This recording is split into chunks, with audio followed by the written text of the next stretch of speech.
calibrate for us your understanding of Zionism. Let me just reiterate, because we started this debate with a definition put up behind us on the screens, and however much Mehdi and Gideon want to reframe it, it's quite straightforward. Zionism, I repeat, is the right of the Jewish people to self-determination in their historic homeland. Anti-Semitism is cruel double standards towards Jews and cruel and unfair treatment of them as Jews. I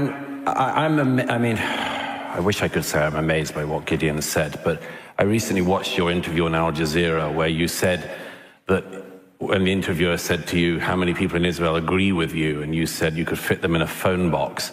And that's true. That is absolutely true. You are as obscure a figure in Israeli society as it's possible to find. And I'll give you an example of why.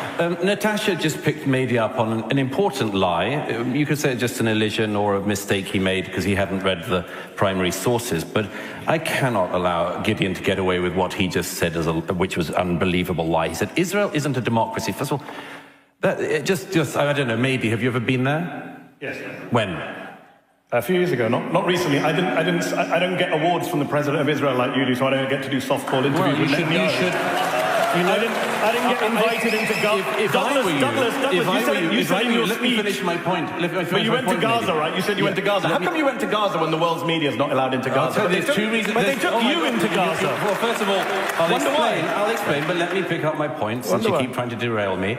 There are two ways to go into Gaza. One is with the IDF, which is what I did and what most Western journalists have done. The other is to go in with Hamas. You could probably go in with Hamas. I can't.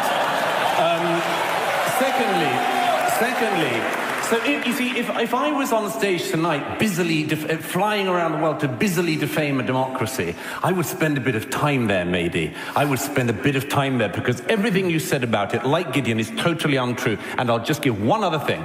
Gideon said an appalling thing just there, that this is not about annihilation. One of the heads of Hamas, 2012, kill them all the Jews, don't leave a single one. Ismail Haniyeh, 2017, children are tools to be used against Israel, we'll sacrifice them for them.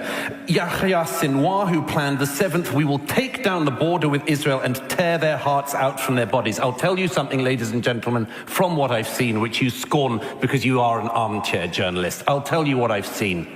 When Yahya Sinwar said that we want to rip the hearts out of the Jews, it wasn't rhetoric. They did it. They mean it, and only this side wants to pretend they don't, for whatever reasons a psychologist would have to explain. Okay, sorry, he called me. Let me respond. Let's do this. I want to see if all four of you can work with me to work through some of the questions.